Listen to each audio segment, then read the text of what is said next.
Bienvenue à toutes et à tous pour un nouvel épisode de Parlons de votre mental. J'ai la chance aujourd'hui de pouvoir accueillir sur cet épisode une athlète de haut niveau spécialisée en MMA qui combat prochainement pour Hexagon MMA dès samedi prochain, non, dimanche prochain, le 20 le 22. Et j'ai la chance d'accueillir Eva Dourte. Salut Eva. Bonjour. Bon alors Eva, tu es en pleine préparation là? Ouais. Plein de préparation. Il reste encore une semaine. Et puis après, c'est parti. Ok, bon, c'est la dernière ligne droite. Alors, je sais que tu es athlète, de haut niveau, mais je sais que tu as un métier à côté. Et du coup, quel métier fais-tu? Alors, à côté, je suis militaire. Je suis dans la Marine nationale.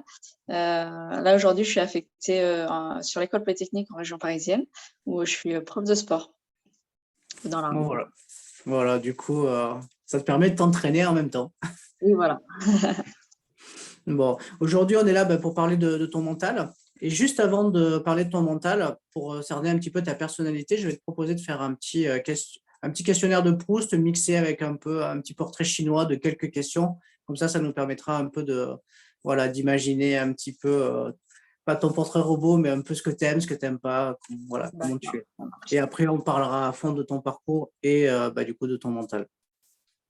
Alors, si tu étais une couleur, Eva, quelle couleur serais-tu et pourquoi? Vert.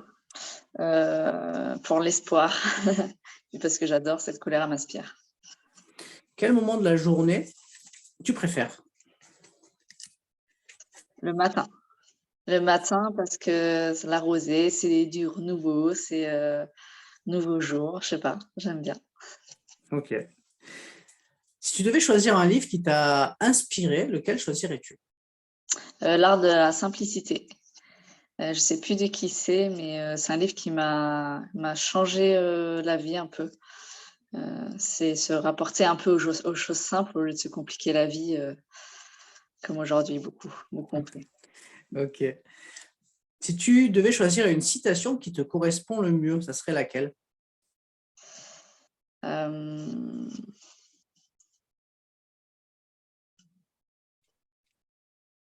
oh là là, je pense que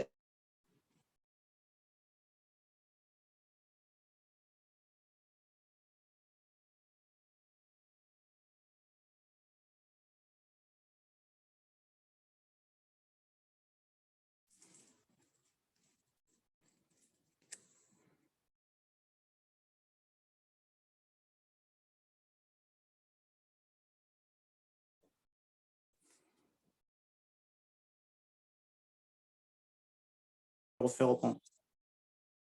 okay. Voilà. C'est bon? C'est bon. Alors ouais, donc ma citation, c'était « Être fort pour être utile ». Donc pas être fort physiquement, mais c'est plutôt mentalement, enfin être prêt à tout et pouvoir s'adapter. Pour moi, c'est très important et ça reflète vraiment le quotidien en fait. Ouais. Ok. Si tu devais être une qualité, quelle qualité serais-tu?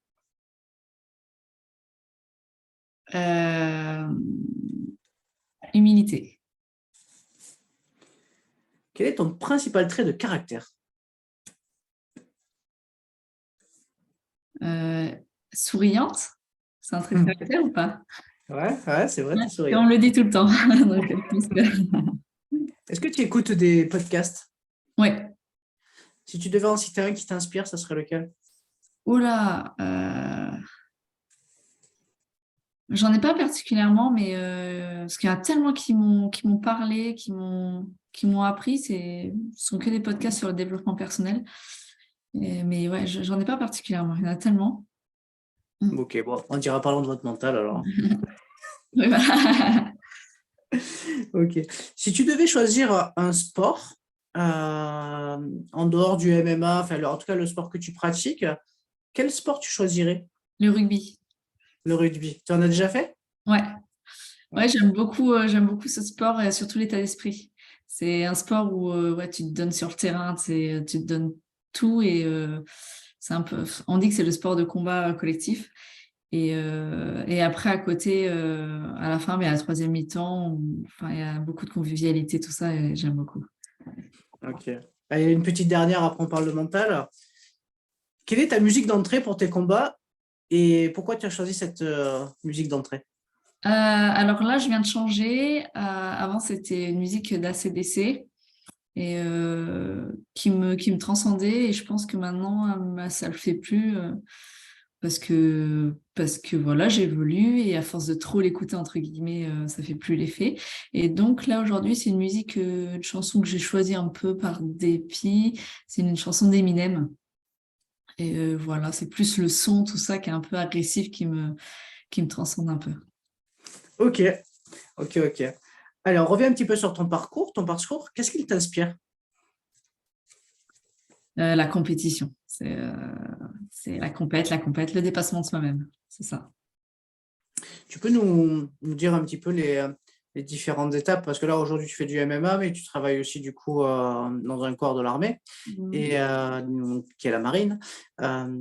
Comment tu arrives à concilier les deux? Comment tu as fait pour avoir ce parcours-là, du coup? Un peu par hasard, je suis rentrée dans la marine il y a 16 ans. J'ai fait du judo, j'ai fait un peu de rugby, du jiu-jitsu brésilien, tout ça, mais toujours en parallèle de l'armée. Et du coup, ouais, tous les sports, je les ai fait à côté, sur mes heures libres. Donc après le travail, hop, j'allais m'entraîner. C'était vraiment. Ouais. Donc j'arrive à concilier un peu bah, comme je peux. Et puis ça, j'ai assez la bougeotte, j'aime bien le sport, donc du coup, voilà. Comment tu es arrivé au MMA? Alors, je suis arrivée au MMA. Avant, j'étais à Toulon et j'avais envie de faire du MMA, donc j'ai été dans un club. En fait, ils faisaient pas du tout de MMA, ils faisaient plus du sol. Et après, j'ai été mutée sur Paris et là, je me dis, bon, allez, là, je vais faire du MMA, donc je cherche un nouveau club. Et, euh, et du coup, voilà, j'ai commencé le MMA comme ça. Mais à la base, le MMA m'a inspirée parce que je regardais à la télé Ronda Rousey et ça m'impressionnait trop. Et je me dis, ouais, c'est trop beau, enfin, c'est trop bien ce qu'ils font. Je veux trop essayer. Voilà. Avec le recul, de quoi tu es le plus satisfaite? Mon adaptation. Ouais. Le fait de m'adapter assez facilement, parce que j'ai fait quand même plusieurs sports et j'ai réussi à m'adapter et à performer un peu dans pas mal de choses, même au niveau du travail. Ouais, je pense que c'est ça. Alors, je sais que du coup, dans l'armée, il y a plein de métiers différents. Toi, tu es plutôt spécialisé dans quoi? Bah, le sport, prof de sport, et je suis spécialiste sport de combat. Ok, Mhm. ok. Donc voilà. Donc tu formes au combat Ouais, voilà. les militaires de la marine. Et des autres armées aussi, interarmées. C'est un peu Ok, suivant les les, autres armes. voilà, suivant les postes, les affectations qu'on a, on a des missions différentes. Ok, c'est génial. C'est Mm. génial. Bah, pour la petite histoire, ma mère faisait un peu ça aussi dans son Ah époque. oui. Donc c'est rigolo. Si je te dis rendre possible l'impossible, est-ce que c'est une phrase qui te parle, qui te fait écho par rapport à ton parcours ou par rapport à les expériences de la vie que tu as eues? Ouais, totalement. Parce qu'il y a des choses, même, enfin, où je suis arrivée aujourd'hui, si on m'avait dit il y a quelques années, ouais, tu vas arriver à ce niveau, tu vas faire ça, jamais, je dis non, c'est impossible.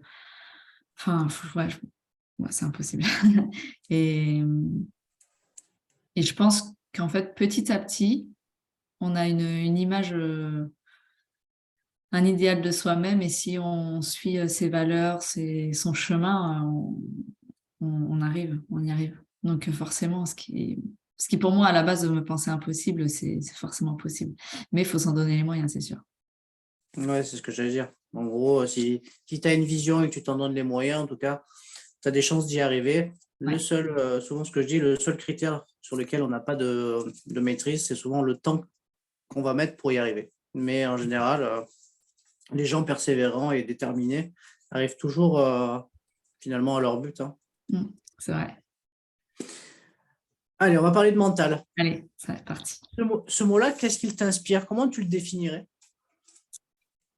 Le mental, bah, c'est tout ce qui est psychologie, ce qui est le conscient, l'inconscient. C'est toutes les choses que des fois on a du mal à maîtriser. Et ouais, ça. Si tu devais décrire une personne qui a un très bon mental, tu la décrirais comment, cette personne?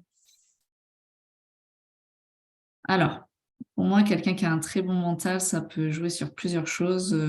Déjà, le très bon mental dans la vie personnelle, sur comment faire face, par exemple, à des choses pas très sympas, mais les décès, les choses comme ça, les ruptures amoureuses. Et ça peut être aussi une autre forme aussi d'un bon mental côté sport, que malgré le stress, donc gestion du stress, et malgré les difficultés, en fait, il n'y a rien qui l'a fait flancher et qui lâche rien, même si c'est dur, déterminé, quoi. Ouais, une notion de résilience dans ce que tu me dis Ouais, aussi. totalement, ouais. Comment tu te prépares mentalement, toi?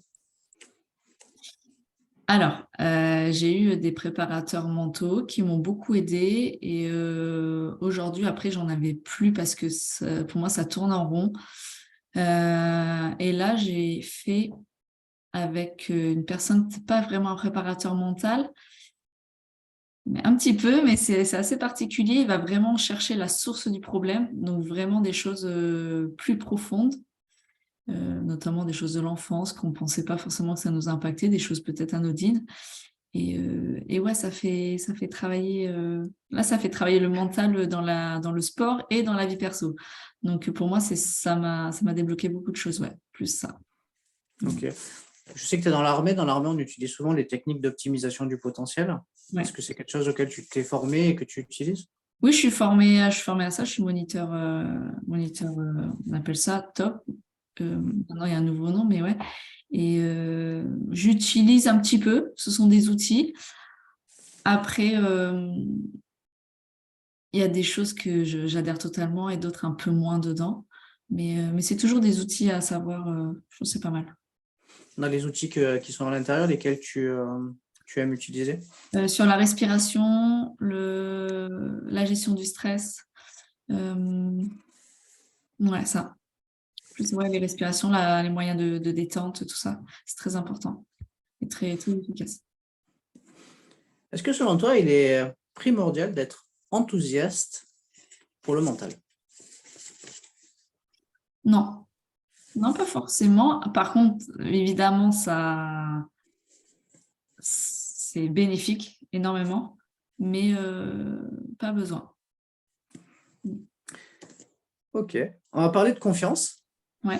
Alors, est-ce que toi, ta confiance, tu l'as construite avec le temps ou déjà de base par ton éducation, parce que souvent les parents contribuent à donner une bonne estime d'eux-mêmes à leurs enfants, ou est-ce que du coup, tu avais déjà un bon acquis ou finalement, bah, du coup, tu l'as construite avec le temps, tes expériences Non, alors la confiance, c'est moi enfin, je me suis construite toute seule.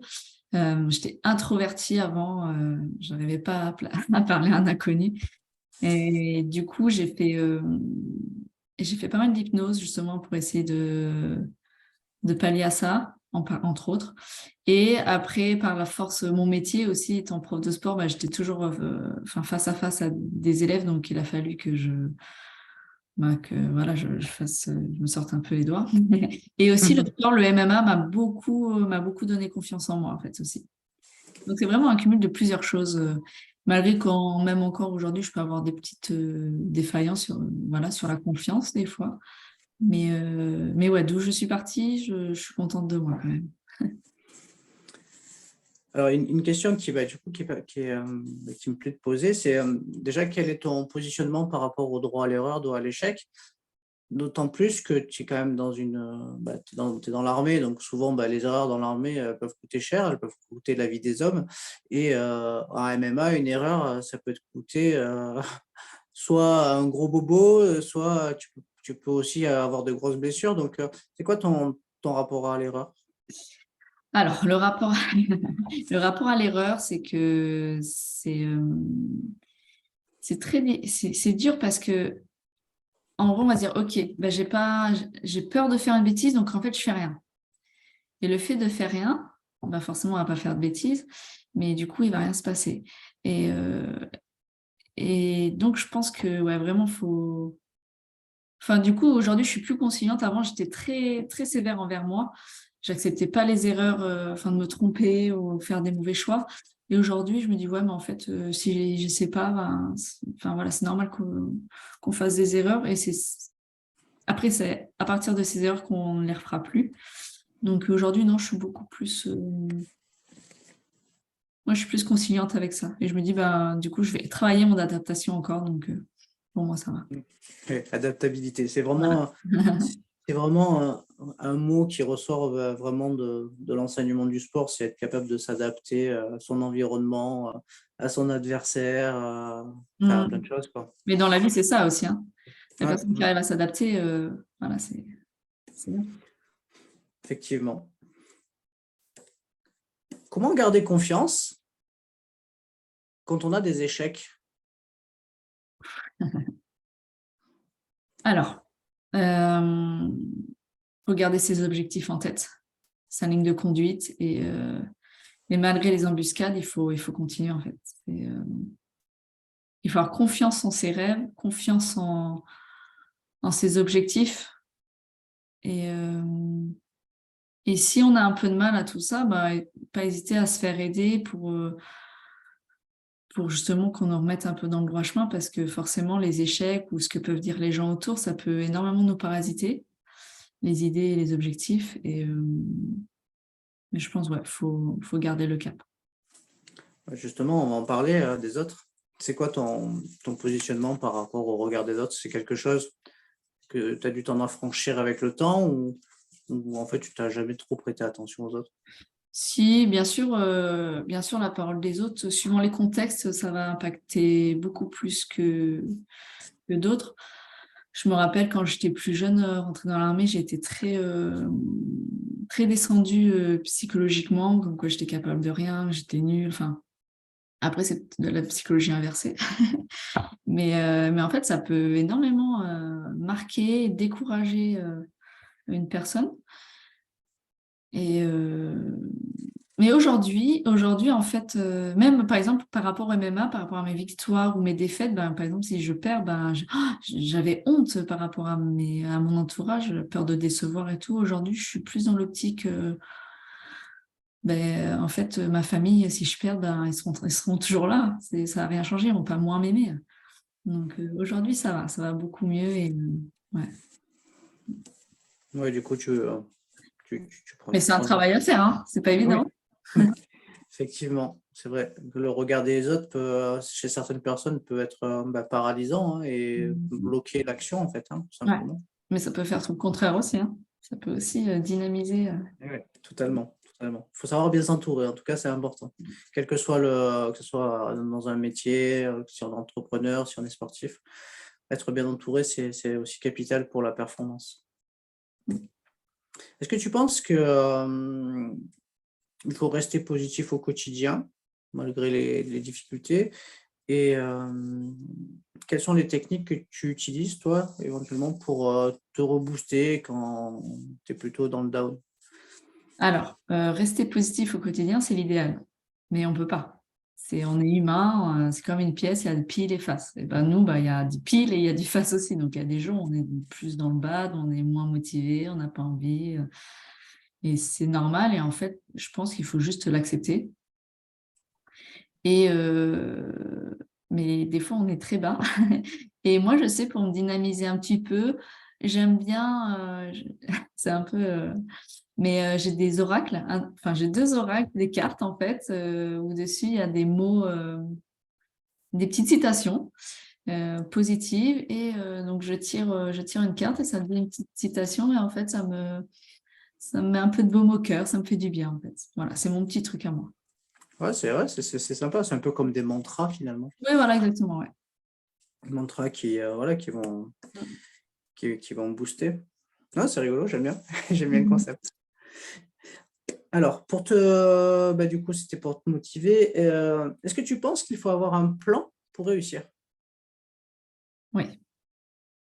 Je pense, alors, suivant les objectifs, il faut avoir un plan. Plus l'objectif est grand et loin, il faut avoir un plan, il faut savoir. Ouais. Après, il peut être retardé, mais ouais, faut pas. Ouais, il faut avoir un plan. C'est comme, je sais pas, tu veux faire un gâteau, tu dis pas, oh, bah, je vais faire un gâteau comme ça. Non, bah, au début, tu mets les œufs, après la farine, enfin, c'est tout, il y a un plan. Mais en fait, un objectif, c'est exactement pareil. Oui, il y a un minimum de plans. Après, il y a des gens qui mettent les dosages au pifomètre. Ah, mais il y en a qui sont forts dans ça, mais moi, non. C'est clair. Alors, du coup, on va parler un peu de la gestion des émotions. Est-ce que tu as déjà eu l'occasion, bon, certainement, hein, de ressentir un peu de la pression? Alors, il y a le stress positif, mais plutôt le stress un peu qui peut être bloquant. Et comment tu as fait pour gérer tout ça? Alors, ouais, ça m'est déjà arrivé. Euh, Souvent, c'est avant un combat où on a l'impression d'avoir de l'acide lactique partout, on est lent, on bouge pas, on n'a pas de réflexe, on n'a rien. Et pour pallier à ça, je fais comme je pouvais, quoi. C'est alors la visualisation, j'ai fait des respirations, j'essaie de bouger. Et ouais, en fait, sincèrement, j'ai pas eu vraiment de solution miracle pour ça. Ok. Après, j'ai l'impression que c'est quand même un sport où tu n'as quand même pas trop le choix que de te bouger parce que finalement, tu Ah es dans bah la oui. cage. Mm. Si en fait, si tu montes pas un peu les dents, tu prends les coups, quoi. Donc, au Exactement. final, Ouais. je pense qu'il y a un peu un réflexe de survie. Ouais, c'est ça. Par exemple, si tu rentres dans la cage et voilà, par exemple, tu as du stress qui te paralyse un peu, tu vas prendre deux, trois coups et en fait, ça va te réveiller et après, tu es obligé d'y aller, quoi. Sinon, enfin, ouais, sinon c'est fini. Ouais. J'ai interviewé un athlète de MMA, il me disait que son entraîneur, avant de rentrer avant de le faire, avant qu'il rentre dans la cage, il lui mettait des gifles pour le stimuler. Ah non, moi non. Ok. Alors, je pose souvent cette question aux combattants, et du coup, peut-être qu'un jour, il y en a un qui va me donner une réponse. Comment vous faites pour stimuler et vous entraîner à optimiser votre concentration? Parce que c'est des combats, donc il faut être hyper vigilant, hyper concentré. Quelle méthode vous utilisez pour vraiment optimiser cette concentration? Alors moi, je le fais à l'entraînement. À l'entraînement, j'essaie de me concentrer comme à penser à rien d'autre. C'est juste l'entraînement. Par exemple, mon game plan, j'essaie de me concentrer que dessus et de penser à rien d'autre. Donc, c'est vraiment, moi, c'est de l'entraînement. Pour moi, c'est ça. Petite question sur la force mentale et la détermination. Alors, on entend souvent dire que pour avoir une force mentale, il ne faut rien lâcher. Qu'est-ce que tu en penses, toi? Ouais, oui, je suis d'accord, mais c'est facile de dire ça. Rien lâcher, ouais, ok, je veux bien rien lâcher, mais en fait, il y a des moments où c'est dur, où t'en peux plus physiquement, mentalement, t'en as marre. Et donc, oui, je suis d'accord de rien lâcher, mais après, il faut les outils pour ça. Mais évidemment, si la personne qui lâche rien, c'est terrible en face. Ouais. Tu combats contre une personne qui lâche rien, tu te dis putain, elle va jamais lâcher, c'est interminable. Alors, une question ça fait très longtemps que je ne l'ai pas posée. Il paraît que pour progresser, il faut apprendre à supporter la douleur. Qu'est-ce que tu en penses, toi?